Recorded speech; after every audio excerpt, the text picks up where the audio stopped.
انی احدث نفسی بالشیء، میں کسی چیز کے ساتھ اپنے نفس سے باتیں کرتا ہوں، یعنی میرے دل میں خیالات آتے ہیں. ہاں اگر میں کوئلہ بن جاؤں تو مجھے زیادہ محبوب ہے اس بات سے کہ میں ان چیزوں پر کلام کروں. یعنی اتنے برے خیالات ذہن میں آتے ہیں بعض دفعہ کہ میں موت اور جلنا گوارا کر لوں مگر وہ الفاظ میں اپنی زبان پہ نہ لے کر آؤں. تو یہ لیکن باتیں اتنی عجیب ذہن میں آتی ہیں. نبی نے فرمایا تمام تعریفیں اس اللہ کے لیے جس نے اس معاملے کو صرف وسوسے تک رکھا ہے. اور پچھلی حدیث میں کیا آیا تھا کہ یہ سری ایمان ہے، کیونکہ جب تم خود اس کو زبان سے ناپسند کر رہے ہو اس کا مطلب تمہارا پکا اللہ پر ایمان ہے، تبھی تو ناپسند کر رہے ہو. تو یہ ہر ایک کے دل میں اوٹ پٹانگ وسوسے آ رہے ہوتے ہیں، ان سے پریشان نہیں ہونا چاہیے. چلو بھائی حدیث نمبر 74.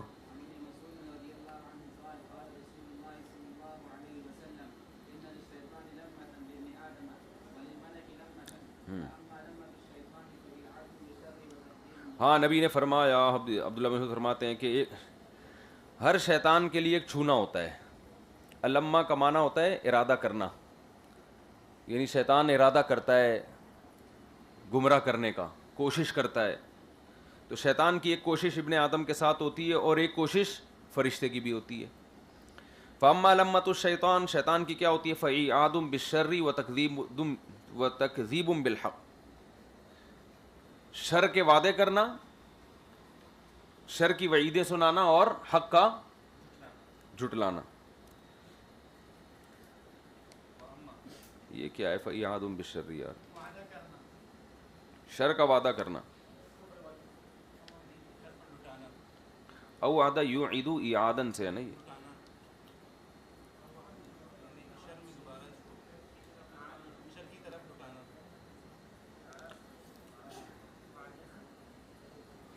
اعاد بالشر، شر کا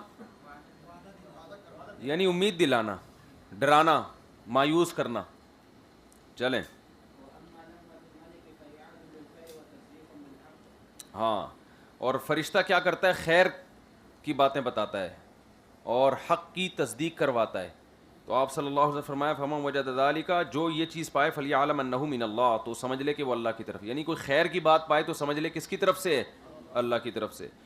ومن وجد الاخری، اور کوئی غلط بات پائے دماغ کے اندر وسوسے آنا شروع ہو جائیں الٹے الٹے، تو فلیستعوذ باللہ من الشیطان الرجیم. ثم قرأ الشیطان یعیدکم الفقر، شیطان تمہیں فقر و فاقہ کا وعدہ کرتا ہے. صدقہ کرو گے تو شیطان کہے گا تم کیا ہو جاؤ گے؟ فقیر ہو جاؤ گے. تو شر کا وعدہ کر رہے ہیں نا. وَيَأْمُرُكُمْ بِالْفَحْشَاء، اور تم میں بے حیائی کا حکم دیتا ہے. چلو چلو بھائی میں نے کہا ہے کہ پہلے حدیث نمبر پڑھ لیا کریں، ثواب ملے گا اس میں. جی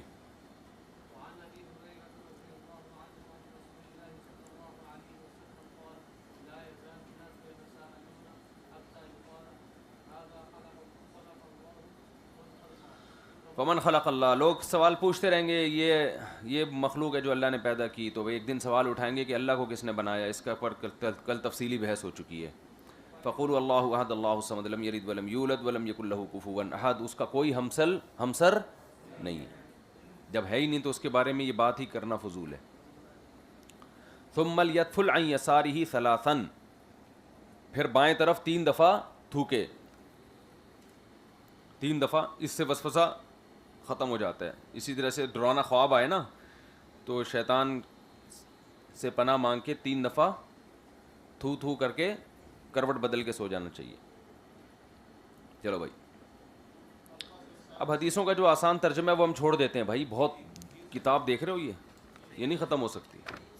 عبارت پڑھو، جہاں آسان ترجمہ ہے وہاں ضرورت نہیں ہے، اور جہاں کوئی علمی بحث آئے گی تو پھر وہ کر لوں گا. الفصل الثالث. بسم الله الرحمن الرحيم. عن انس رضي الله تعالى عنه قال قال رسول الله صلى الله عليه وسلم لن يبرح الناس يتساءلون حتى يقول هذا الله خلق كل شيء كما خلق الله عز وجل. رواه البخاري ومسلم. قال قال الله عز وجل ان امتك لا يزالون يقولون ماذا كذا حتى يقولوا هذا الله خلق الخلق كمن خلق الله عز وجل. حدیث نمبر 77 حضرت عثمان. چلو بھائی آگے عبارت پڑھو خالی.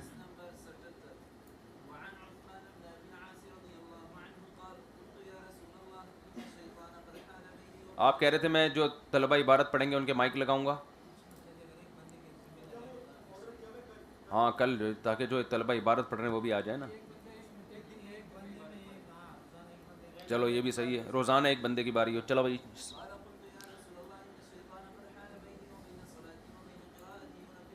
شیطان درمیان میں حائل ہوتا ہے, یہ تلبیس کر دیتا ہے, ملتبس کر دیتا ہے, بھولنے لگتا ہوں میں.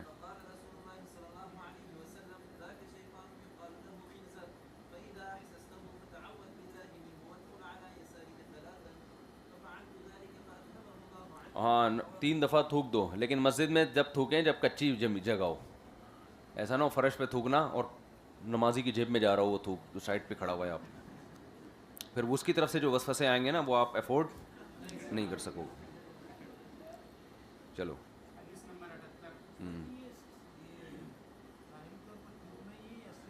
تھو ہلکا ہلکا تھوک آئے اس میں, یہ نہیں کہ پورا ناک سڑک کے پورا بڑھنگ, ایسا نہیں ہے, بس تھو تھو تھو اس طرح. چلو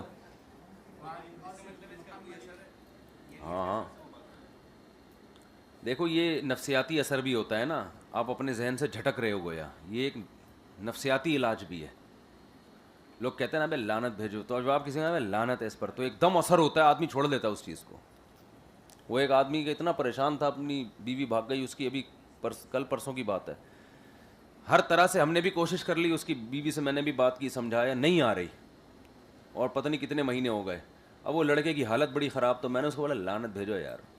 تو جیسے میں نے کہا نا لعنت بھیجو, ایک دم کہتا چلو ٹھیک ہے.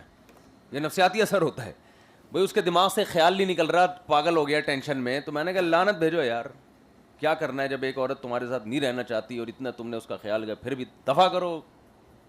ایسے پھر اسٹائل سے بولتے ہو تو آدمی کا وہ وسوسہ, یہ وسوسہ ہی تو ہے, دماغ خراب کر کے پاگل ہوا ہے, نیندیں اڑی ہوئی ہیں, اور وہ اس کو سمجھا کے ہم تھک گئے, وہ آنے کا نام نہیں لے رہی. تو بھائی دفع کرو یار. تو پھر اسٹائل سے بولو گے تو ایسے سمجھاؤ گے نا کہ بہتر یہ ہے کہ آپ اس کو چھوڑ دیں, مناسب نہیں ہے, نہیں آئے گا سمجھ میں. تو اسی طرح یہ نا تھو تھو تھو, یہ ایک نفسیاتی اثر ہے, اس سے وہ شیطان کا وسوسہ ختم. چلو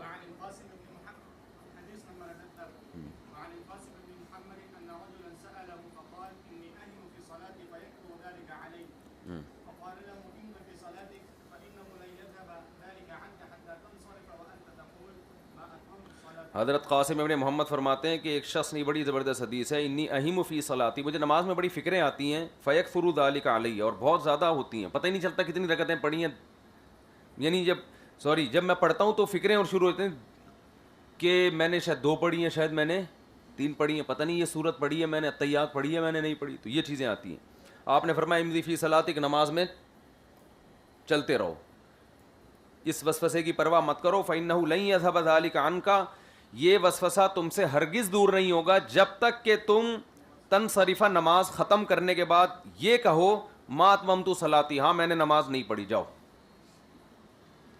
صحیح ہے نا. شیطان جب وسوسہ آئے کہ تیری نماز تو نہیں ہوئی, تو نے تو اتنی رکعتیں پڑھی, بولے ہاں نہیں ہوئی نماز, میں نے اپنی نماز کمپلیٹ نہیں کی ہے, بس میں ایسے ہی ہے, مطلب ہے اللہ ایسے ہی قبول کر لے گا. یہ ایسے, اس کی مثال ایسے ہے جیسے آپ کسی طالب علم کو چھیڑنا شروع کر دو, تو ٹھگنا ہے, تو موٹا ہے, وہ غصہ کرے گا تو طلبہ اور چھیڑیں گے نا, اور چھیڑیں گے اس کو. تو اس کا حل یہ کہ ہاں ہم تو ٹھگنے ہیں. بولے تو موٹا ہے, ہاں ہم تو موٹے ہیں. ٹینشن لینے کے بجائے بولو ہاں ہیں, تو کیا ہو جائے, اس سے طلبہ چھیڑنا چھوڑ دیں گے. ہمارے ایک ساتھی تھا, اس کو لوگ چھیڑتے تھے نا ایسے ہی, کیا بھائی تو بڑا خاندانی بنا پھرتا ہے, تو پتہ نہیں